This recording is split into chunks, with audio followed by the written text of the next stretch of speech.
মগের মূল্য কত পয়সা? তরমুজ কি কেজি হিসাবে নাকি পিস হিসাবে? আমার কেজি হিসাবে। কয় টাকা কেজি? 80 টাকা কেজি লাগবে মামা। 80 টাকা কেজি? হ্যাঁ। এক কাজ করেন, আমার এখান থেকে 2 কেজি তরমুজ দেন। 2 কেজি তরমুজ নাই মামা। সকালবেলা কি এর কি করতে আসছেন নাকি আপনি? 2 কেজি তরমুজ না, আপনি না বলেন কেজি হিসাবে, তাহলে আমার এখান থেকে 2 কেজি দেন। না পুরাটা নিতে হবে মামা।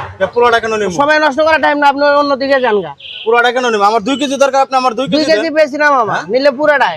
কেন পুরোটা নিতে হইব? পুরাটা নিতে হবে। হ্যাঁ, মানে মগের মূল্য কয় লইছেন এটা? মগের মূল্য কি মিয়া? মগের মূল্য কত পয়সা? সবার কি সামর্থ্য আছে 5-7 কেজি একটা তো ওজনের তরমুজ কিনা? আপনি কেজি হিসাবে বেচবেন, তাহলে 2 কেজি কেন বেচবেন না? আমার 2 কেজি প্রয়োজন, আমার 2 কেজি কেনার সামর্থ্য আছে, আমার 2 কেজি দিতে হইব। আপনি পিস হিসাবে বেচেন, আমি ছোট একটা পিস থেকে দেখে নিয়ে যাবো গা। মানে ব্যবসার ভিতরে দামি শুরু করে দিচ্ছেন না? রমজান মাস আসলে আপনাদের এরকম দামি শুরু হয়ে যায়। একজন ভ্যানওয়ালা একজন রিক্সাওয়ালার তো মন চাই একটু একটা তরমুজ খাওয়ার, কিনে খাওয়ার জন্য।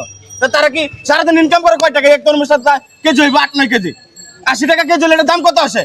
তো তার তো সারাদিনে হাজার চলে যাইব গা এই তরমুজ কিনতে যায়। তা মানুষ রোজার কাজে তরমুজ দিয়ে ইফতার করবে, সেই ভাগিদারটা আপনাদের মতো কিছু অসৎ ব্যবসায়ীদের কারণে উঠতে গেছে গা। আপনারা ব্যবসার নামে অসৎ ব্যবসা শুরু করেছেন, আল্লাহ তাআলা ব্যবসা হালাল ভাবে করে দিয়েছে, আপনারা হারাম করে লাইতেছেন এগুলারে। উনি ভাই ঠিক কথাই বলছে, আপনারা বুঝছেন। একটা তরমুজ দেন ওনারে, কাটটা দেন ওনারে। আপনি আমার প্রয়োজন আছে 2 কেজি 5 কেজি, আমি অত বড় তরমুজ আমি কিভাবে কিনবো? আমার সামর্থ্য লাগবে। একটু চাকুটা দেন। মানে মন খুশি আপনারা ব্যবসায়ীরা একটা দাম ধরবেন আর সবার জনগণ এটা ভুক্তভোগী করবো না।